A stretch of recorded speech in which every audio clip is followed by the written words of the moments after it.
ایک شخص سے ملنے اس کے کچھ دوست آ گئے۔ وہ اپنے دوستوں کے لیے چائے لے آیا۔ چائے کے کپ ایک جیسے نہ تھے۔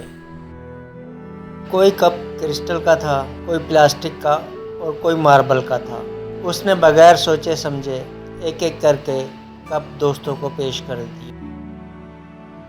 اسے کچھ بھی اندازہ نہ تھا کہ کون سا کپ کس کے حصے میں آیا ہے، لیکن کچھ دیر بعد جب یہ غور کیا تو دیکھا اس کے دوست چائے پینے کے بجائے ایک دوسرے کے کپ کو حسرت کی نگاہ سے دیکھ رہے ہیں، جبکہ اصل چیز چائے کو نظر انداز کر جو کہ سب کے کپ کے اندر ایک جیسی تھی۔